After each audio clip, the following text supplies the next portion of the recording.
केकड़ी जिले के सभी मतदाताओं को मेरा नमस्कार।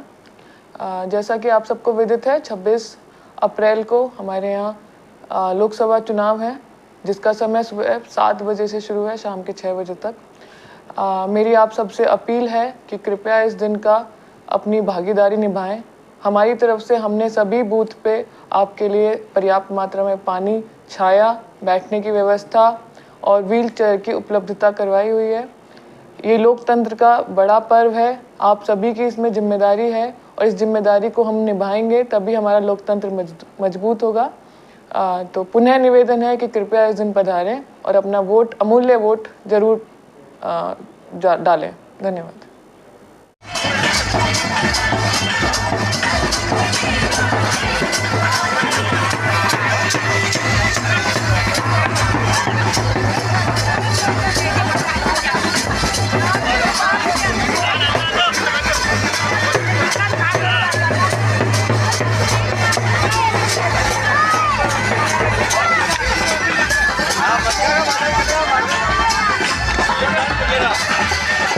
ये 5 साल का ये वोट, ये कोई साधारण चुनाव नहीं है, ये विकसित भारत की नींव रखने का चुनाव है। और मैं आपकी मोहब्बत में, आपके इंतजार में यहाँ पर बैठी हुई है, जबकि भयंकर गर्मी यहाँ पर थी, पर इनको विश्वास था कि हमारे लोकप्रिय मुख्यमंत्री महोदय श्रीमान बदन लाल जी शर्मा हमारे बीच शीघ्र ही यहाँ पर पहुंचेंगे। जो इस समारोह के दूल्हे हैं, वीर राजा, पर जोरदार तालियां भागीरथ जी के लिए बजा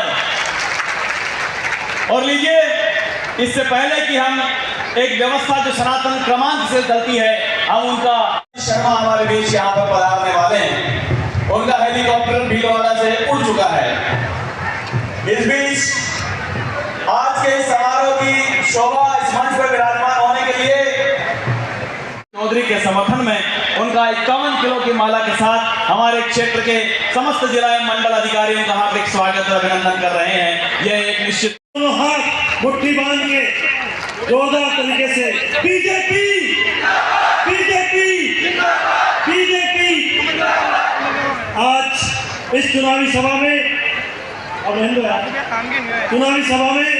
मंच आसीन राजस्थान के यशस्वी और लोकप्रिय जननायक आदरणीय भजनलाल जी शर्मा, राजस्थान के मुख्यमंत्री जी, एक बार जोरदार तालियों से सरवार की इस पावन धरा पे स्वागत अभिनंदन करते हैं। हमारे राजस्थान सरकार के मंत्री भाई सुरेश जी रावत, हमारे जयपुर के सांसद आदरणीय रामचंद्र जी बोरा साहब, जिन्होंने दुनिया भर में सुप्रतिष्ठित किया हमारे लोकप्रिय यशस्वी प्रधानमंत्री माननीय नरेंद्र मोदी जी के लिए हम सब एक बार फिर यहाँ पर लोकसभा चुनाव में इकट्ठे हुए हैं। हमारे अजमेर लोकसभा क्षेत्र के प्रत्याशी अब गंगा, चाहे पौराणिक गंगा हो या विकास की गंगा हो, ले आए तो भागीरथ जी। तो भागीरथ जी के लिए हम सब लोग यहाँ पर हमारे प्रिय यशस्वी विधायक जोरदार तालियां बजाओ यार। अगले आदमी का संकल्प देखो, जब तक कि हमारे विकास के जो संकल्प इन्होंने ले रखे वो पूरे नहीं हो जाए, तब तक वो चप्पल जूते नहीं पहनेंगे। पर जोरदार तालियां, दोनों हाथ ऊपर उठा के रामचंद्र भगवान की, शत्रुघ्न गौतम। हमारे माननीय मुख्यमंत्री महोदय श्रीमान बदन लाल जी शर्मा साहब यहाँ पर विराजमान हैं। आपके आने के पूर्व माननीय रामचंद्र जी बोहरा साहब ने, माननीय भागीरथ जी चौधरी साहब ने अपने उद्बोधन से, इसी क्रम में हमारा मंच पूरा सजा हुआ है। माननीय मुख्यमंत्री महोदय के जीवंत उपस्थिति में यहाँ पर हमारे राजस्थान के लोकप्रिय कैबिनेट मिनिस्टर श्रीमान सुरेश जी रावत साहब मौजूद हैं। मैं हमारे केकड़ी के पूर्व विधायक श्रीमान गोपाल जी धोबी से प्रार्थना करता हूँ कि वे आए और आदरणीय सुरेश जी रावत साहब, राजस्थान के लोकप्रिय मंत्री, कैबिनेट मिनिस्टर का हार्दिक स्वागत करें। इस मुकाम पर हार्दिक अभिनंदन। एक लंबी फहरिस्त है जो सब माननीय मुख्यमंत्री महोदय का स्वागत और अभिनंदन करना चाहते हैं। निश्चित तौर पर उन सभी को इस मुकाम पर अवसर प्राप्त होगा। मैं इसी क्रम में आपसे निवेदन करना चाहता हूँ, हमारे यशस्वी मुख्यमंत्री भजनलाल जी शर्मा पधार गए। मैं आपको विश्वास दिलाता हूँ इस केकड़ी का, अजमेर लोकसभा क्षेत्र का चौमुखी विकास होगा। कोई काम बाकी नहीं बचेगा, चाहे पानी हो, चाहे सड़क हो, चाहे बिजली हो, शिक्षा हो, चिकित्सा हो, सारे का हमारे मुख्यमंत्री भजनलाल भजनलाल जी शर्मा साहब पधार गए। बोले भारत माता की, भारत माता की। बोलो भजनलाल जी शर्मा जिंदाबाद। बस सियावर रामचंद्र भगवान की। हमारे राजस्थान के यशस्वी लोकप्रिय मुख्यमंत्री महोदय माननीय श्रीमान भजनलाल जी शर्मा हमारे क्षेत्र के प्रत्याशी आदरणीय भागीरथ जी चौधरी के समर्थन में हमारे लोकप्रिय विधायक श्रीमान शत्रुघ्न जी गौतम के आह्वान पर यहाँ पर पधारे हैं। आपकी उपस्थिति से ये सारा समारोह सौंदर्यमय हो गया। माननीय कैबिनेट मिनिस्टर श्रीमान सुरेश जी रावत साहब यहाँ पर मौजूद है, श्रीमान देवी शंकर जी भूतड़ा, ये सब अगवानी करके माननीय मुख्यमंत्री महोदय को हमारे बीच यहाँ पर से सम्मान लेकर के आए हैं। मंच पर विराजमान तमाम कार्यकर्ता पदाधिकारी, उन सबसे भी प्रार्थना है कि अपने अपने स्थान पर विराजमान हो जाएं। हम बहुत देर से देख रहे हैं पधारे और इतनी बड़ी संख्या में माताएं, बहनें, बुजुर्ग, नौजवान साथी सब पधारे। आप सभी का सरवार की पावन धरा पे भारतीय जनता पार्टी सहमंडल सरवार की ओर से बहुत बहुत धन्यवाद, हार्दिक स्वागत, अभिनंदन। आप सभी यहाँ पधारे, आपको ढेर सारा प्यार।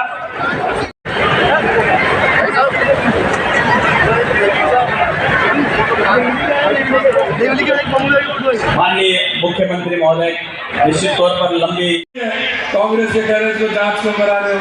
अरे भाई एक बात बताओ, किसी ने घोटाला किया तो जांच होनी चाहिए कि नहीं होनी चाहिए?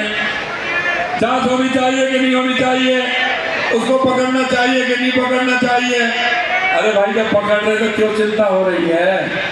अब कांग्रेस के पेट में दर्द क्यों हो रहा है? माल खाओ गप गप, पकड़े जाओ तो फिर कहते हैं कि हमको पकड़ लिया। अरे पकड़े जाएंगे। आप हमने युवाओं से कहा था ना कि पेपर लीक में जिन्होंने युवाओं के साथ कुठाराघात किया है, हम युवाओं के साथ कोई कुठाराघात नहीं होने देंगे। जिन्होंने युवाओं की आंखों में आंसू लाने का काम किया है, हमने कहा था हम ऐसा ही टिकट करेंगे, हम किसी को छोड़ने वाले नहीं हैं। 70 में पकड़ लिए, 97, 100 पूरे होने वाले एक दो दिन में। क्या गलत हो रहा है क्या? आप बताइए। पेपर नकलचियों को पकड़ा है कि नहीं पकड़ा है? पकड़ा है कि नहीं पकड़ा है? उनको पकड़ना चाहिए कि नहीं पकड़ना चाहिए? अरे उनको पकड़ा है।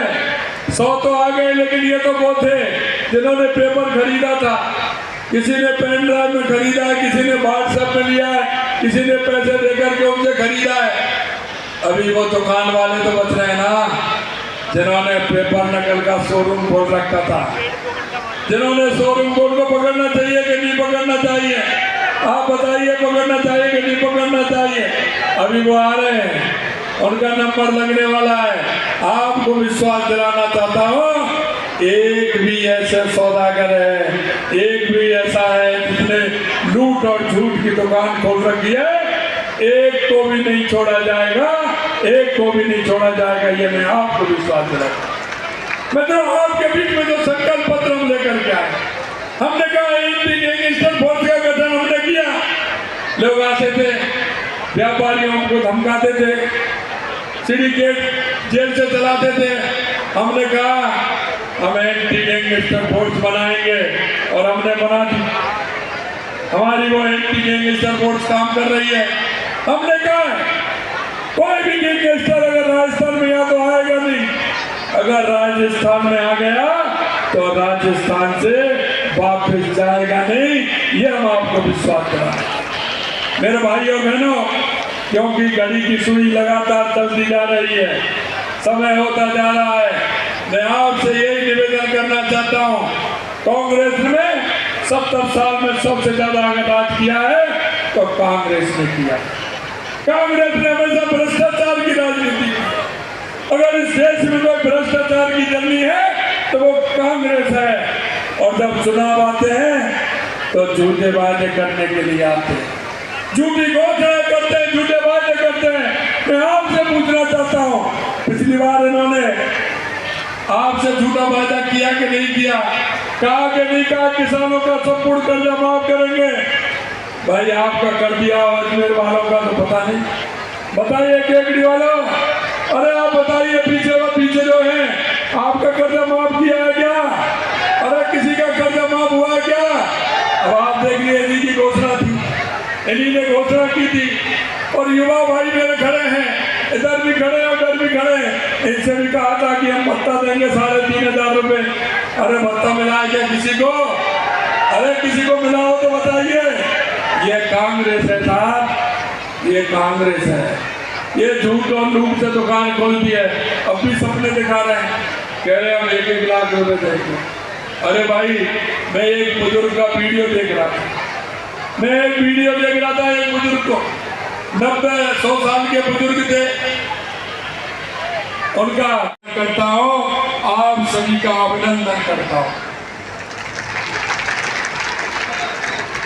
मुझे पता है कि आप लंबे समय से आज इंतजार कर रहे हैं, क्योंकि आज चुनाव का अभी आधे घंटे बाद चुनाव प्रचार समाप्त होगा।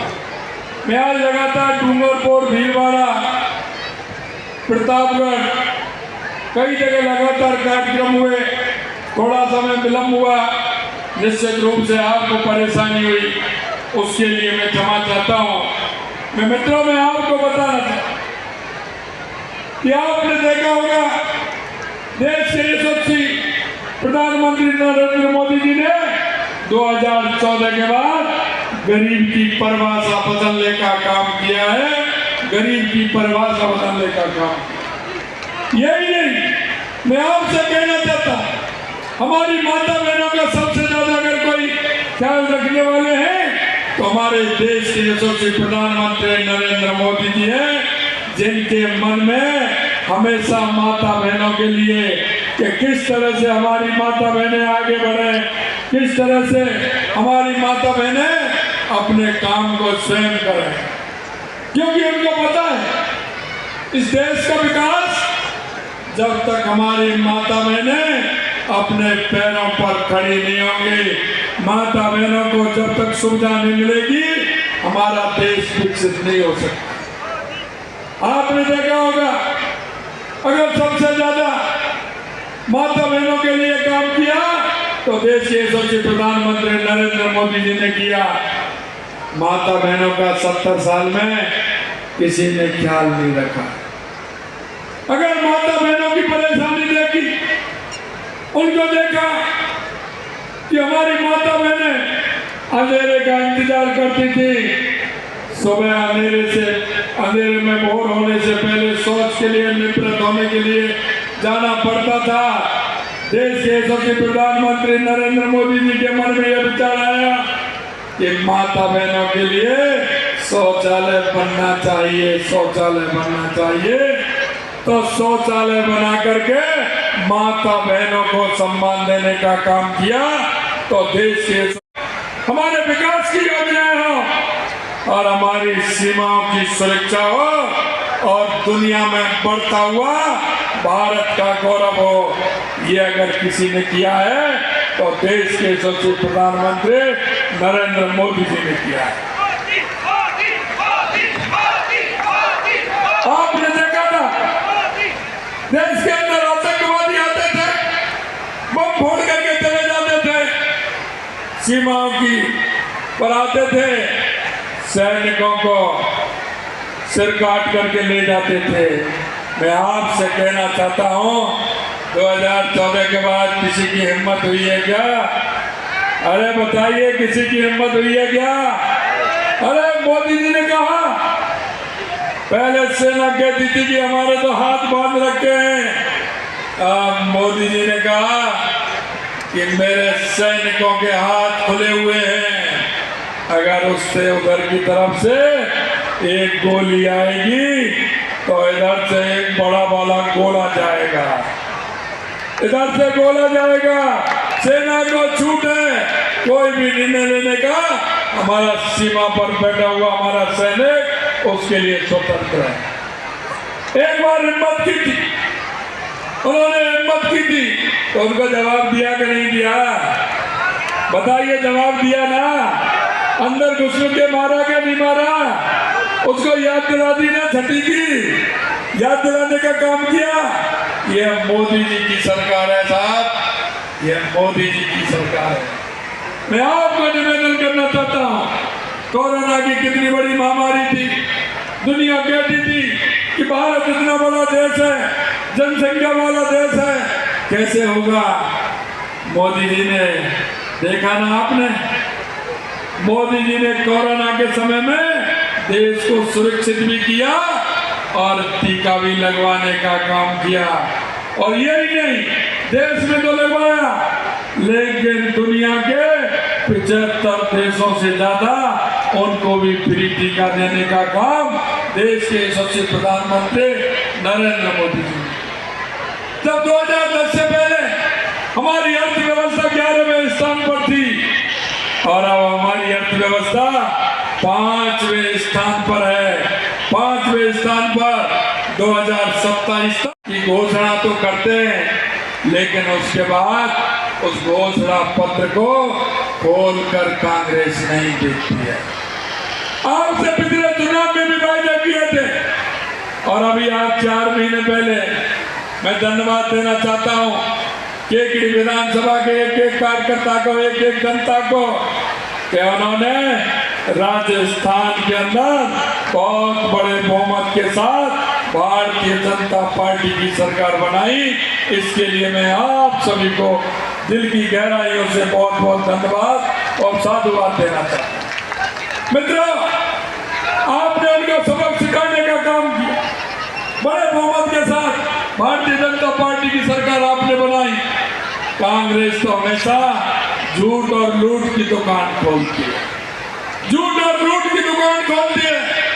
आज आपने देखा होगा उनके OIG लोकेश शर्मा ने प्रेस किए और वो कहते थे कि मैंने नहीं किया। अरे पता पड़ जाता है गहलोत साहब, आपने जो किया वो आपके OIG ने आज प्रेस करके सारी दुनिया को बता दिया कि टेपिंग कांड कैसा किया था आपने किस तरह से किया था, आपने वो पेन ड्राइव किसको दिया था, ये आ गया ना तोड़े में। आप कितनी भी झूठ बोले, झूठ चुपती नहीं है, एक ना एक दिन सामने आती है। मैं आपसे कहना चाहता हूँ मेरे भाई और बहनों, हम आपके बीच में जो संकल्प पत्र लेकर के गए, हम आपको विश्वास दिलाते हैं हमारे पूरे संकल्प पत्र को आपके सामने पूरा करके दिखाएंगे।